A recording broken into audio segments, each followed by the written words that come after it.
Hello, and welcome to this session on organisational leadership, approaches and philosophies.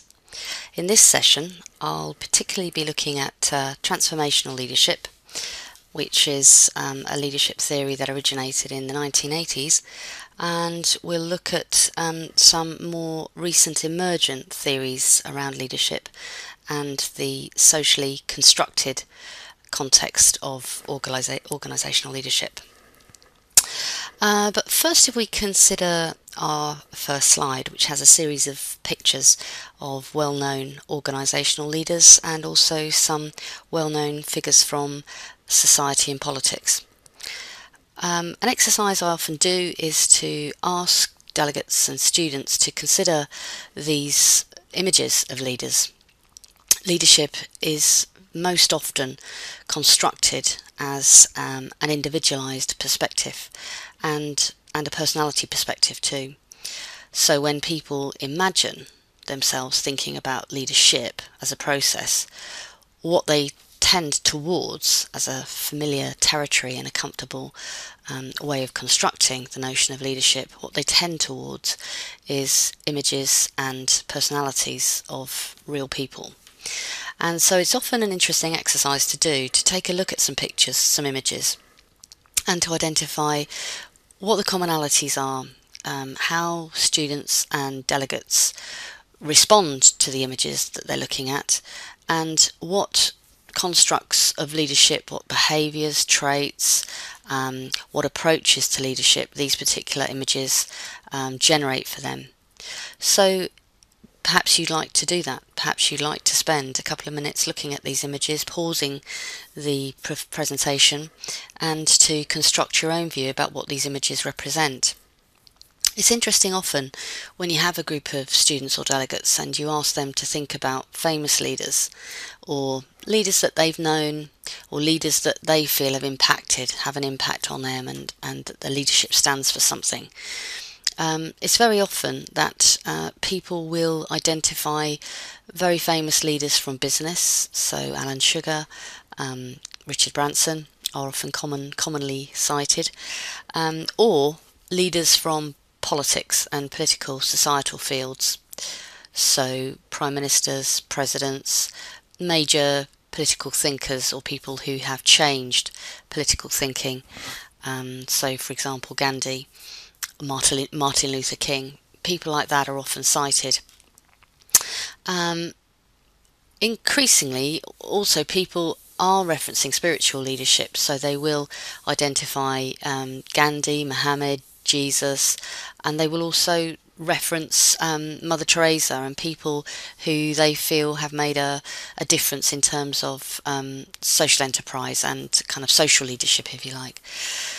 So it is a very interesting area to explore because the notion of who leaders are and what leadership is so individualized, and people construct it based on prior experience and based on images that the media present to them and images that they've created from their own life experience. It's often useful exercise as well to draw out some of the stereotypes that people hold about leaders. So often if you run an exercise like that with a business group, you will get business leaders referenced. If you run an exercise like this with an ecumenical group, you are much more likely to get spiritual leaders who are highlighted and flagged. And again, for me, what this represents is that our construct of leadership is personalised in our own work experience and our own life experience. Other stereotypes you find is it's often Western people who are held as examples of, effective or successful leaders. And my belief is that this is grounded in the fact that leadership theory is largely derived from an American kind of university background, and the frames of reference that people use to construct leadership are drawn from trait theory, behavioural theory, situational theory, and often the exemplars used are Henry Ford and great kind of presidential leaders or transformational thinkers in the world of information technology, Bill Gates, Steve Jobs, etc. So you will often get that tendency towards a Western stroke American perspective of what effective leadership is. And the other thing I do notice is that you get a tendency towards identifying not only just males, but white males. So again, there's a sort of gender and a racial dimension to this. So I think it is always an interesting exercise, and it's an interesting exercise particularly where you have a multinational group of students or delegates to actually go through this exercise and to draw out and tease out some of the cultural differences that might exist in constructing who effective leaders are and how people understand and perceive the notion of leadership. So it's perhaps an exercise that you can do. I've just put up some images of some famous leaders there, but you may well have your own perspectives and preferences.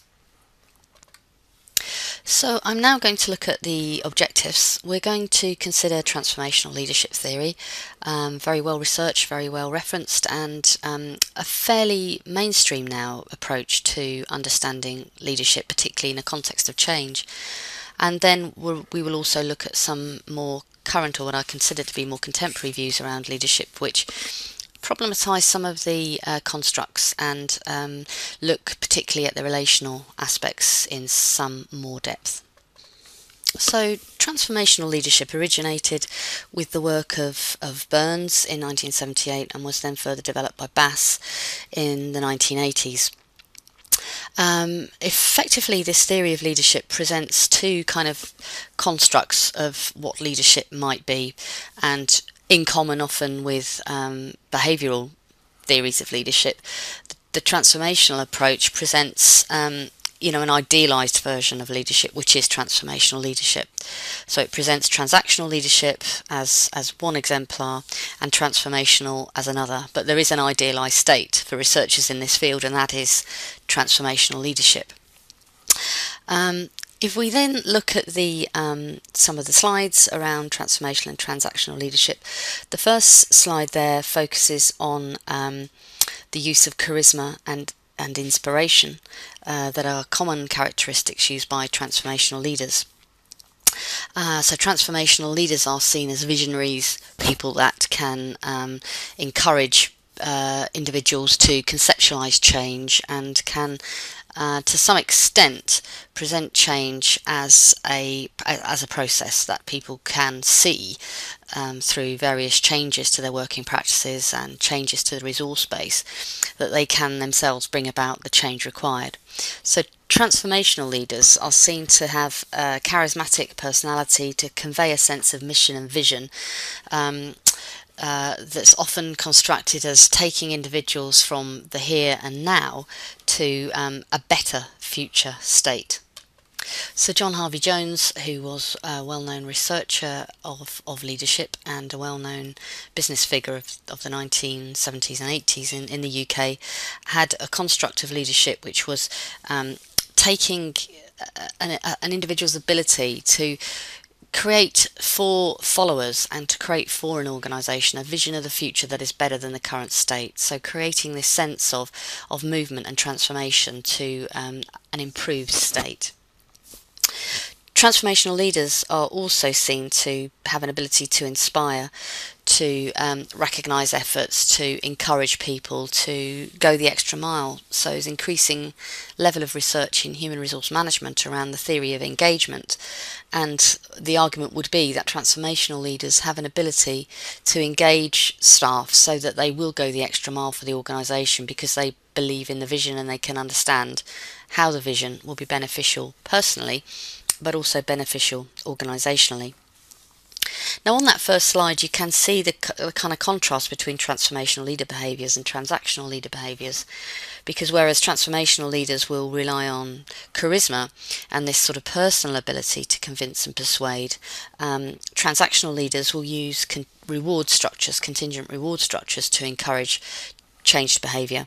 So the focus will be on contracts of employment, performance-related pay, merit targets, formal recognition for good performance as mechanisms to transfer behaviour or change behaviour.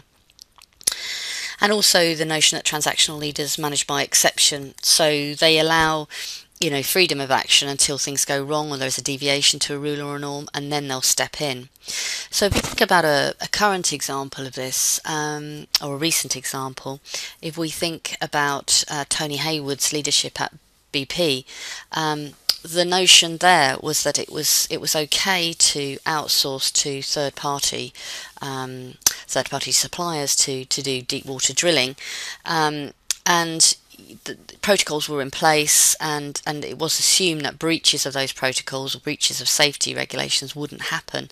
But you can see the leadership coming into play once there was the disaster in the Gulf of Mexico. Then there was a requirement for Tony Hayward and the leadership at British Petroleum to manage that exception. And there is a perception, that transactional form of leadership in that instance was perhaps not as successful as had transformational leadership been applied in the first instance, in which you're visioning and setting standards, and there is an expectation that then individuals are self-motivated to achieve those standards that have been set.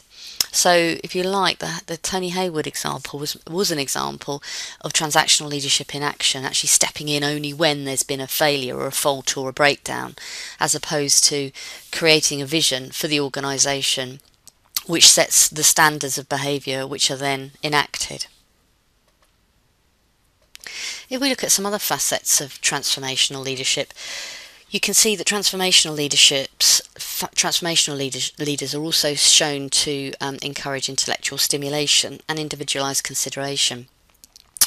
There has been a seed change or a seed shift in the 1980s and 90s, really towards a much higher proportion of the workforce globally being skilled.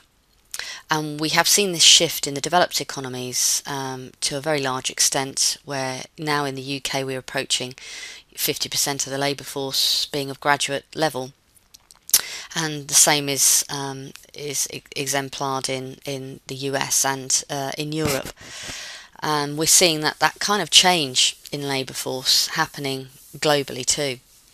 And what this means is that leaders in today's organisations, in society today, are leading more educated, a workforce that has a higher level of education, a high level of expectation, a high level of skill and knowledge.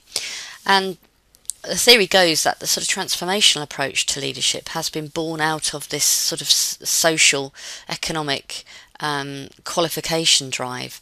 So different forms of leadership are required to deal with this intellectual capital, a labour force that has high intellectual capital. So we're seeing lots of examples of organisations like Yahoo and Google who organise the workforce very much on a basis of very loose norms and rules of operation, and create short-term project teams with short-term targets, and those teams then break up and disperse and then work with other groups on perhaps longer-term projects. So this notion of control not being a hierarchy, but control in the form of setting the expectations of the organisations, its values and vision, and then allowing a greater level of autonomy for staff to deliver.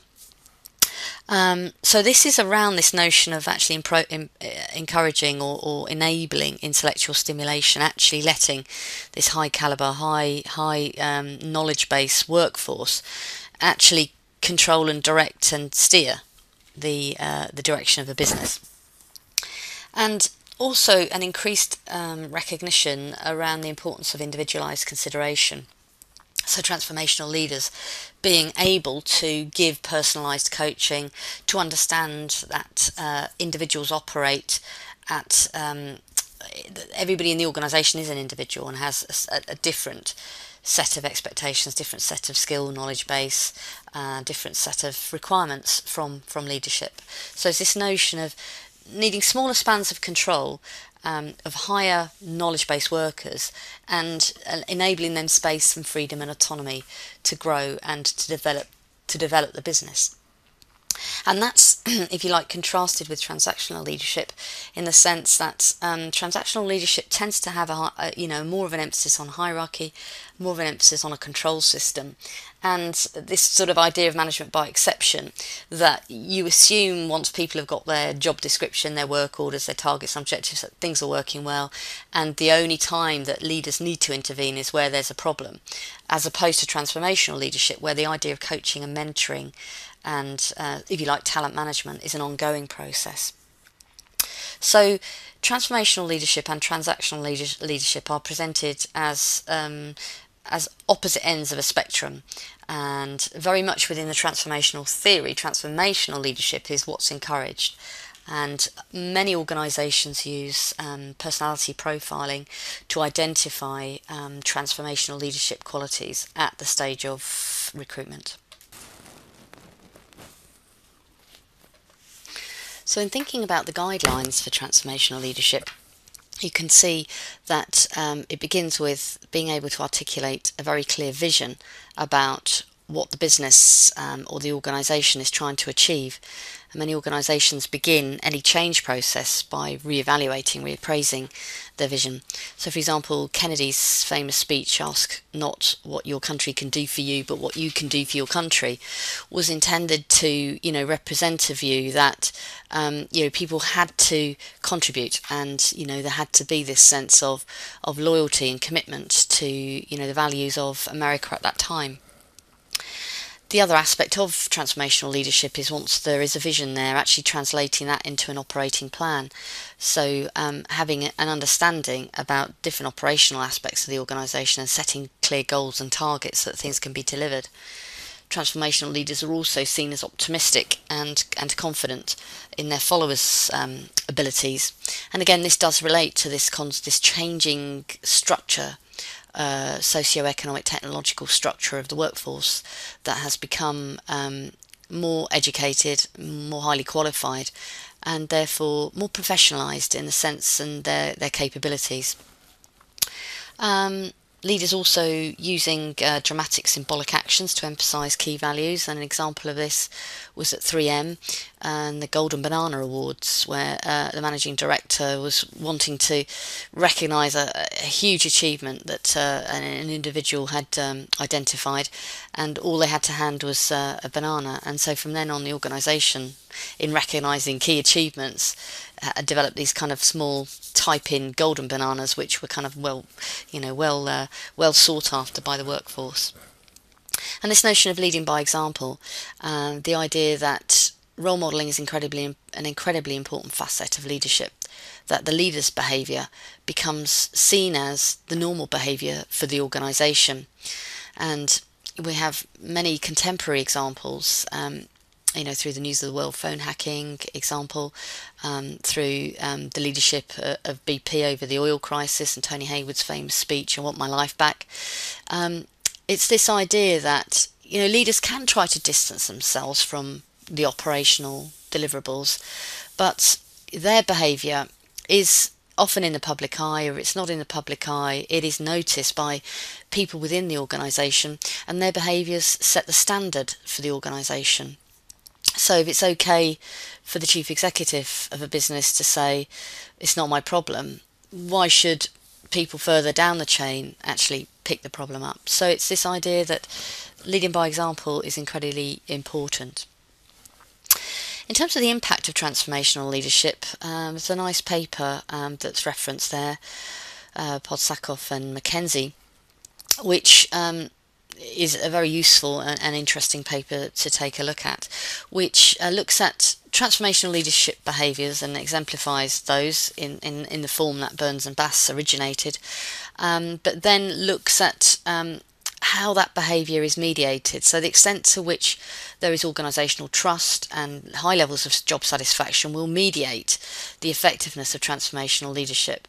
So, for example, if a new leader arrives in an organisation that has been through some negative period, it's been through perhaps a period of debt, it's been through a period of industrial unrest, it's difficult for a transformational leader then to come in and immediately, expect the transformational leadership approach to have an impact on the business, because where there's low levels of trust and low levels of job satisfaction, the effective transformational leadership can be mediated.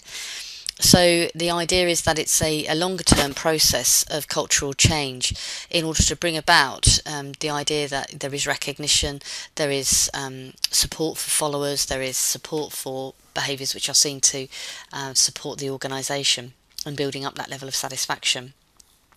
But the idea within that paper is if the mediators are satisfactory, then an outcome of transformational leadership can be what's termed organisational citizenship behaviour, and this is quite a well-known sociological and human resource management construct, where organisational citizenship behaviour is really seen as high levels of staff engagement, where members of the organisation are prepared to work for the values of the business and to achieve the business objectives, and often is termed to go the extra mile. So when people are studying leadership, how do they go about compiling or composing that study? Well, there are a number of methodologies that I've listed there. Case study is often a normal approach, whereby you might look at biographies, historical comparisons of the success of leaders within a particular business or a football team or an organisation or an economy, and then try to derive conclusions based on some measures of success, or by looking at traits and behaviours that might be common within those approaches. Documentary analysis is another very good way. If you're interested in studying leadership, then identify something contemporary that's happening in society, like technological change or the introduction of a new system of curricular change in schools, and then try to take information from newspapers, journal papers, news, radio coverage that explore that area and explore particularly leadership interventions within that area and the success or failure of those. And again, this can be tracked longitudinally. Psychometrics are another commonly used way of studying leadership. This is particularly used by organisations when they're selecting leaders into a business. They may apply a variety of different, for example, the Leadership Personality Questionnaire, the multifaceted leadership questionnaire, quite commonly used, and increasingly emotional intelligence is used as a sort of psychometric tool. And effectively what organisations are trying to do is to determine the behaviours that they require, and then to use these tools as predictors of those behaviours in future work.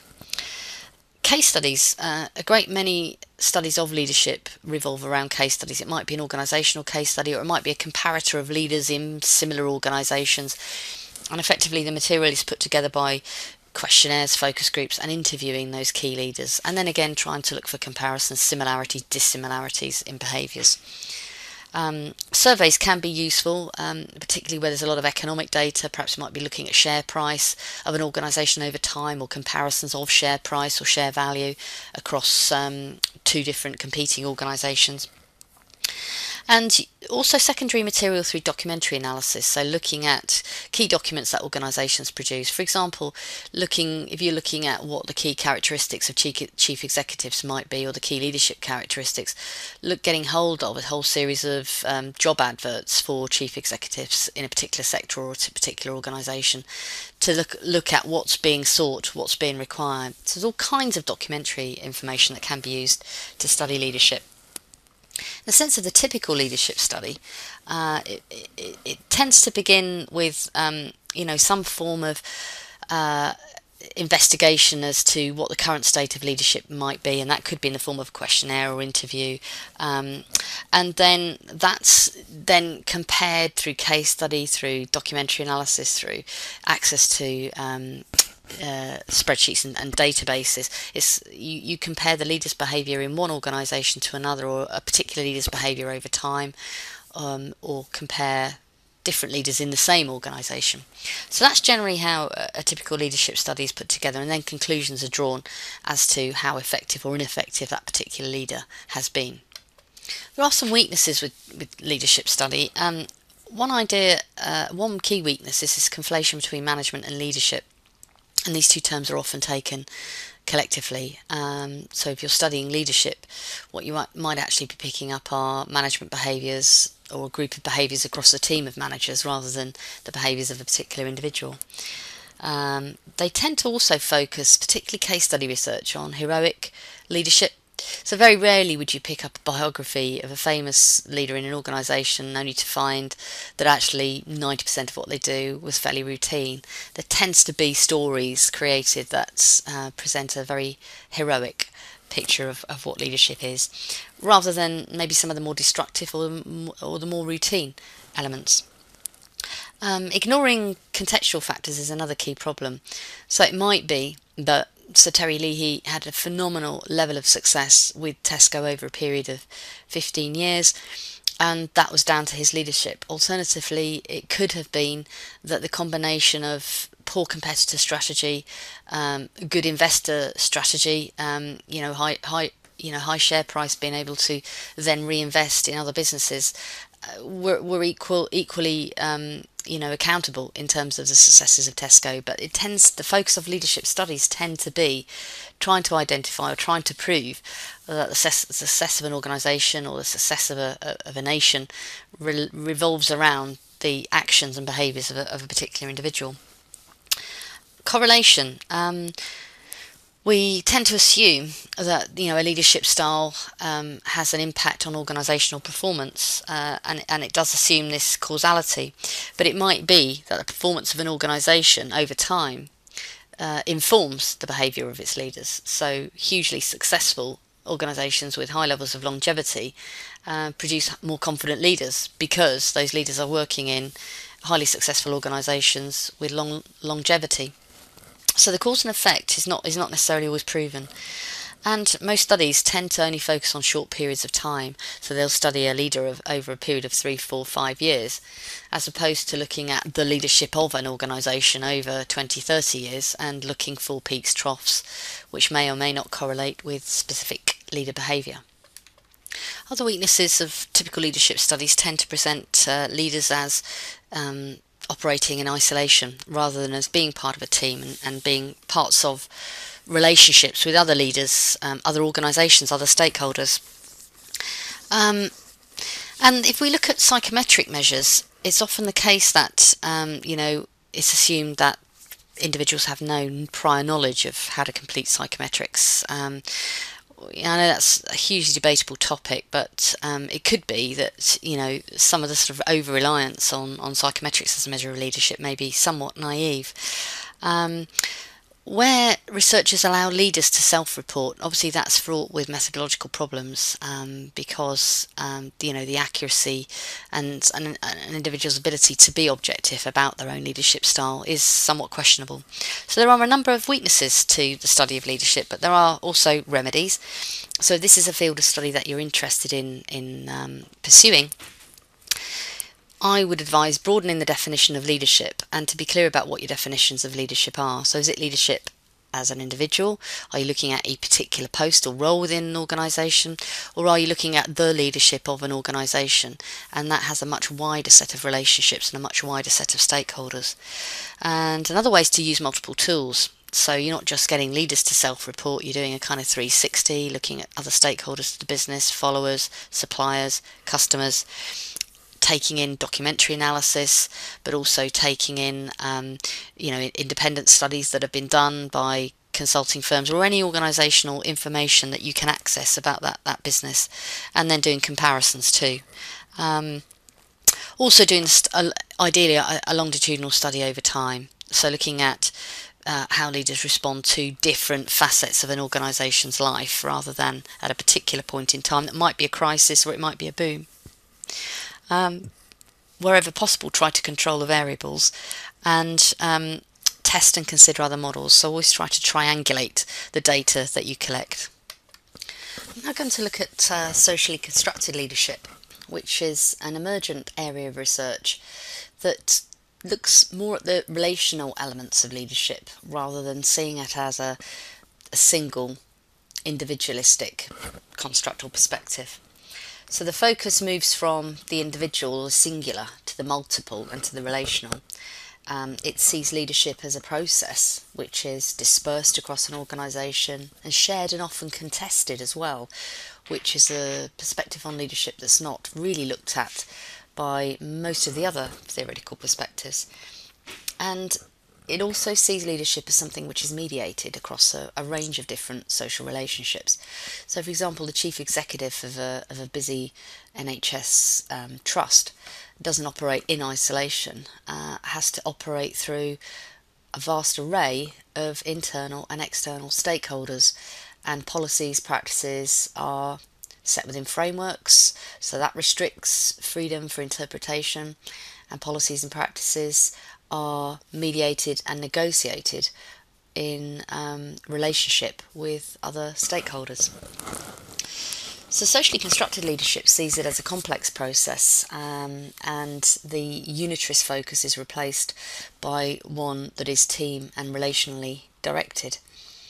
And it tends to move away from the romanticised ideal of leadership as a sort of individual hero for the organisation, making the decisions and having responsibility for that, to this much more complex set of interrelationships between a range of different organisational stakeholders. Again, this was quite clearly shown in the BP case with Tony Hayward, where you have an individual who's the face of the leadership of the organisation, but an extremely complex organisation with multiple relationships, including a very key and important third party relationship in the deep water drilling area of operation. And so individuals are not maybe accountable ultimately for the direction of the organisation, but they're not in themselves responsible for making every decision at every level. So the unitarist, the socially constructed perspective rejects the top-down notion and tends to present much more of a bottom-up view that, in an increasingly highly educated, highly empowered and mobile workforce with access to a range of technological information, then you get reciprocal bottom-up pressures on leadership, so an increasingly powerful lobby to shape and direct the direction of an organisation. And so the kind of success or otherwise of leadership becomes just as much a function of followership and that constituency as it does the behaviours of an individual. So the idea is that under social constructionism is recognising that leadership actually rests everywhere in the organisation, seeing that as a benefit, seeing that as an opportunity for the organisation to respond much more quickly, to be much more adaptable, to reflect much more a wider constituency rather than just individual views. It produces self-led teams and pluralities of leadership rather than individuals or small groups of individuals.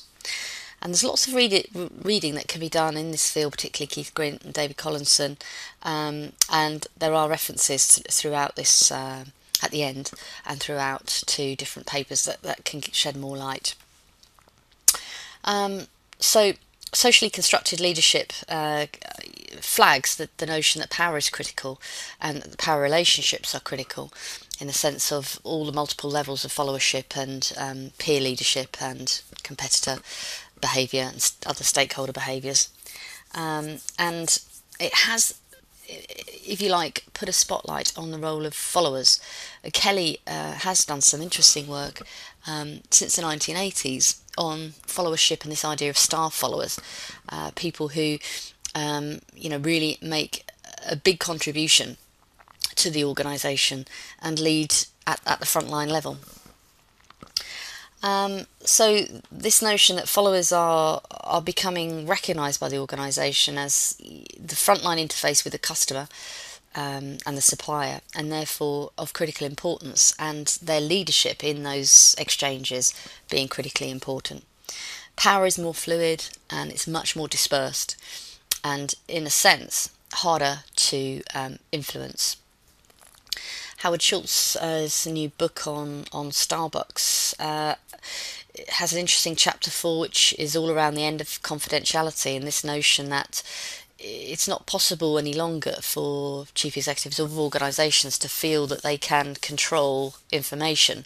That information is freely available, and with Twitter and social networking, Facebook and such like, it's much easier for people to get information out to a global audience than ever before. So therefore, this sort of notion of power and control is shifting, partly because of technological change, but partly also because of the increasing level of educational qualification of the workforce. Social constructionists take an interesting perspective on the importance of leaders to organisational performance, because the view of social constructionists is that the unitarist theories of trait, behavioural, contingency have overplayed the role of the individual leader and underplayed its relational influences. So other stakeholders, the behaviour of competitors, the behaviour of followers within the organisation have equal importance to organisational performance. And so it's this notion of looking at direct and indirect impacts on organisational performance rather than simply the role of organisational leaders. This is exemplified with the work of Peters and Waterman and their famous In Search of Excellence, which was published in the 1980s and still very well referenced. Their look at the top performing businesses in the US tended to focus on vision and values and the leadership of key individuals, personality individuals. But subsequently, many of the organisations featured then lost market share and lost out in the 90s and into the millennium. And, so later economic downturns were shown to have a huge effect on organisational performance. And so, the behaviour of a leader in shaping the vision is important, but, equally that organisation is set in a competitive environment and in an economic environment which has an equal, if not greater, effect on organisational performance. And if you look at some research which has been done on the impact of senior executives on organisational performance, that whole terrain is very contested. Some will argue that senior executives have a huge impact on organisational importance. Others will argue it's minimal at best. So again, it does come down to research methodology and being clear when you're looking at organisational leadership. How are you measuring success, and what is the cause and effect of that success, and what other variables are at play? Day and Lord's research, which in the presentation is headed Potential Influence of Top-Level Leaders, does give some examples of how senior leaders within organisations can have an impact. They look at a range of different objectives, such as changing policy, reducing competition, rationalising, increasing motivation, and they look at actually the role that leaders play in that. So if you look at something like changing government policy, clearly chief executives have a huge role to play in messaging for the organisation, for attending meetings in Whitehall, for pressuring particular groups or particular parliamentarians in order to bring about change. It might be to the Working Hours Directive, it might be to interest rates. So, using lobby groups like the CBI and the Institute of Directors to actually influence government policy is quite a key role of senior leaders. If you look at acquiring resources and an objective which might be to reduce competition, there's different ways that leaders can impact on that. They can put investments and money into enhancing their own brand, so, decide to invest a lot of money in technology or marketing, branding. Or they can decide to buy other businesses, expanding horizontally or vertically. So clearly leaders are integral to organisations, and senior leaders make hugely important strategic decisions to businesses. But the idea behind social constructionism is that the picture of delivering value to an organisation is not limited to the board of directors. It's actually seen relationally throughout the business.